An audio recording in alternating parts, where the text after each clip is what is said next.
अब फ्रेंड्स, जो हमारी क्वाड्रेटिक इक्वेशन है उसके जो हमें रूट ज्ञात करने हैं, रूट फाइंड जो करने हैं, वह हमें पूर्ण वर्ग विधि से ज्ञात करने हैं। तो हम कैसे करेंगे?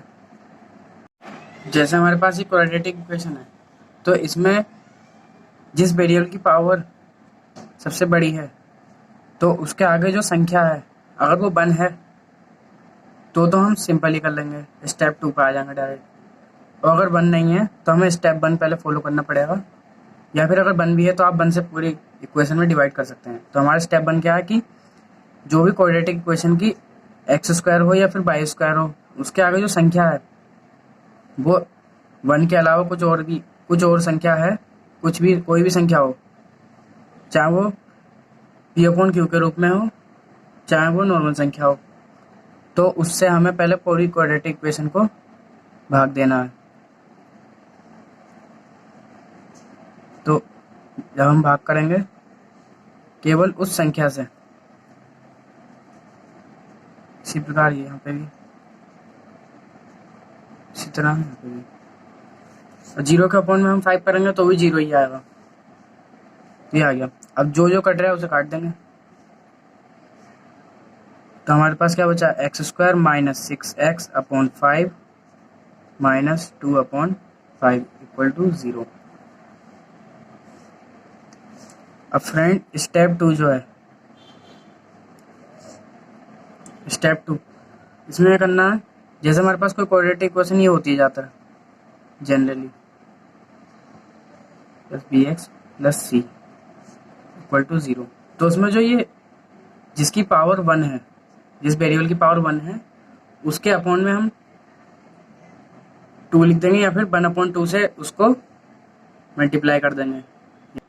ए x square plus b x upon 2 करके जोड़ देंगे, और अपॉन 2 करके ही उसका वर्ग जोड़ देंगे, और अपॉन 2 करके ही उसका वर्ग घटा देंगे, प्लस सी। इसे हमने वैसे की वैसे लिख दिया। और ये a x square plus b upon 2 का whole square minus b upon 2 का whole square plus c equal to 0। इसी तरह से हमें इस इक्वेशन में भी करना है। तो x square minus 6x upon 5, अब हमें जो 2 से डिवाइड करेंगे या फिर 1 अपॉन 2 से इसे मल्टीप्लाई जो करेंगे, यहाँ पे करके नहीं दिखाएंगे, उसका वर्ग करके जोड़ देंगे और उसी का ही वर्ग करके घटा देंगे। तो 6 अपॉन 10 का होल स्क्वायर माइनस 6 अपॉन, पहले जोड़ देंगे और फिर घटा देंगे, 6 अपॉन 10 का होल स्क्वायर प्लस करके 6 अपॉन 10 का होल स्क्वायर आ जाएगा, और माइनस 6 अपॉन 10 का होल स्क्वायर करके सब्ट्रैक्ट हो जाएगा। और माइनस जो हमारे पास ये संख्या पहले से लिखी हुई है 2 अपॉन 5 इक्वल टू 0, ये माइनस की संख्या थी, इसे हमने वापस ऐसे लिख दिया। बस इसे सॉल्व कर लेंगे। X square minus 6x upon 5, इसे हम क्या कर सकते हैं? प्लस 3 अपॉन 5 का होल स्क्वायर माइनस 6, इसे भी हम क्या लिख सकते हैं? 3 अपॉन 5 का whole square minus 2 upon 5 equal to 0। अब फ्रेंड्स, ये एक तरह से a माइनस बी का होल स्क्वायर का फॉर्मूला बन गया है, जो क्या होता है? a माइनस बी का whole square equal to a square plus b square minus 2ab, या फिर हम इसे ऐसे लिख सकते हैं a square minus 2ab plus b square. इन्हें हम आगे पीछे कर सकते हैं, लेकिन फॉर्मूला यही होगा दोनों तरफ से। तो अब ये और ये वाली टर्म बन गई है इसकी, यहाँ एक्स स्क्वायर है तो यहाँ आ गया ए स्क्वायर, यहाँ बी स्क्वायर, यहाँ 3 अपॉन 5 का होल स्क्वायर है तो यहाँ क्या आ गया? B square. मतलब जिसके आगे एक्स नहीं है वो हो गया बी, और जो एक्स स्क्वायर है वो हो गया इसमें ए, और जिसके आगे एक्स है वो ये बन गया 2ab। तो हम इसे फॉर्मूले में कर सकते हैं कि x माइनस 3 अपॉन 5 का, इससे हम इसे ऐसा बना सकते हैं। इसी तरह से इससे भी हम इसे ऐसा लिख सकते हैं, होल स्क्वायर माइनस, अब हम ऐसे लिख देंगे 3 अपॉन 5 का होल स्क्वायर माइनस 2 अपॉन 5। अब इसे सॉल्व कर लेंगे। x माइनस 3 अपॉन 5 का होल स्क्वायर माइनस इसका होल स्क्वायर खोल देंगे 9 upon 25 minus 2 upon 5 equal to 0। और इसमें एलसीएम ले लेंगे, तो क्या आ जाएगा -19/25 इक्वल टू 0। वही है x - 3/5 का होल स्क्वायर ऐसे लिखा रहेगा। अब इसे हम RHS साइड में ले आएंगे, तो ये माइनस का है तो ये इधर आके प्लस का हो जाएगा, ठीक 5। अब यहाँ स्क्वायर है तो स्क्वायर को जब अपोजिट साइड में लेके जाते हैं तो वो स्क्वायर रूट बन जाता है,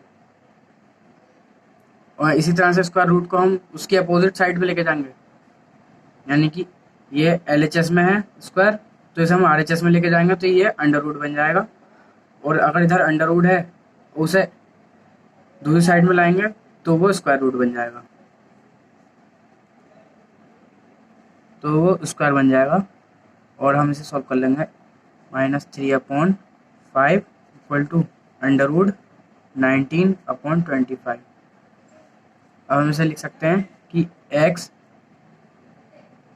इक्वल टू -3/5, और जब इसे मैं इधर को ले आया हूँ तो ये प्लस का हो जाएगा, और ये अंडर रूट जब हटेगा तो प्लस माइनस 19 तो किसी का स्क्वायर रूट नहीं है इसलिए, लेकिन 25 है तो ये आ गया 5 का।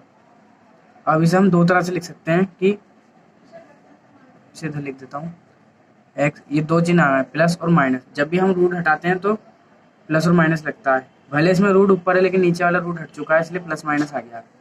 तो x बराबर एक बार तो प्लस का चिन्ह लेने पर,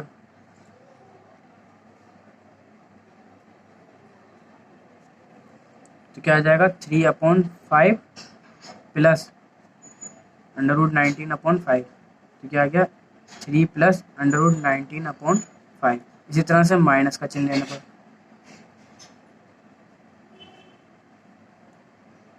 तो आ जाएगा हमारे पास x इक्वल टू 3 माइनस 19/5।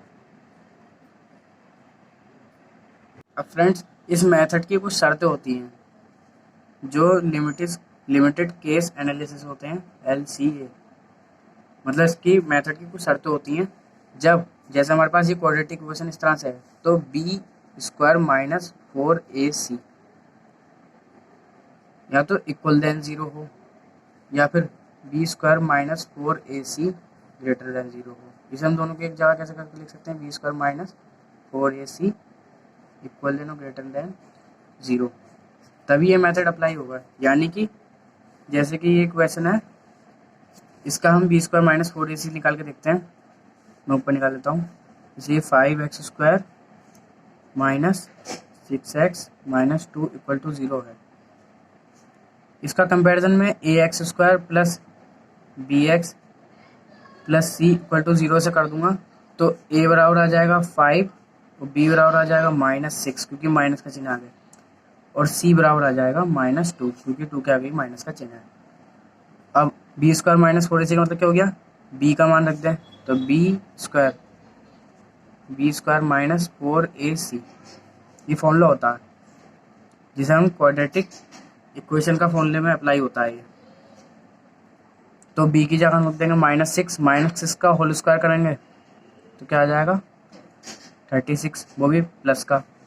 ऐसी 4 a का मान क्या है हमारा 5 और c की वैल्यू क्या है -2, तो आ जाएगा 36 माइनस, और ये a की माइनस का 4 है और ये माइनस का 2 है तो ये हो जाएगा प्लस का 20 × 2 तो क्या हो जाएगा 40, तो ये क्या आ गया हमारे पास 76, यानी कि ये पॉजिटिव है और 0 से बड़ा है या फिर 0 के इक्वल है। इसे हम लिख सकते हैं या तो इक्वल 0 है या फिर 0 से बड़ा है। तो ये उन्हीं में ही मेथड लगता है जिन क्वाड्रेटिक इक्वेशन का b² - 4ac जिसे विविध कर कहते हैं वो 0 के या तो इक्वल हो या फिर 0 से बड़ा हो। अब फ्रेंड देखते हैं कि ये क्वाड्रेटिक फॉर्मूला क्या होता है। क्वाड्रेटिक फॉर्मूला हम रूट किसी भी क्वाड्रेटिक इक्वेशन का रूट निकालने के लिए होता है, यानी कि उसके मूल ज्ञात करने के लिए होता है। और ये होता क्या है, x बराबर b प्लस माइनस b और plus minus under root b square minus 4ac upon 2a, ये फॉर्मूला होता है। अब इस फॉर्मूले को अप्लाई करने के लिए भी इसकी भी वही शर्तें होती हैं कि b square minus 4ac equal then या ग्रेटर देन हो 0। तो ये फॉर्मूला जब भी अप्लाई होता है कि जो बी स्क्वायर माइनस 4ac है वो या तो इक्वल देन या ग्रेटर देन हो 0, यानी कि उसका जो इसे सॉल्व करके पूरा मान आएगा वो हमारा 0 से या तो बड़ा हो या फिर 0 के इक्वल हो, माइनस में नहीं हो। अगर माइनस में होगा तो वो इमेजिनरी नंबर बन जाएगा जो काल्पनिक होता है, जिसका चैप्टर 11th क्लास में है कॉम्प्लेक्स नंबर, वो आगे आप उसमें पढ़ोगे, उसमें भी यही फॉर्मूला अप्लाई होगा। और ये फॉर्मूला किसके लिए होता है? Quadratic equation. जैसे कोई क्वाड्रेटिक इक्वेशन यह है x square plus b x plus c equal to 0, तभी मूलों का इनका अस्तित्व होगा, तभी आप इस फॉर्मूले को अप्लाई करके एक्स का मान निकाल सकते हैं।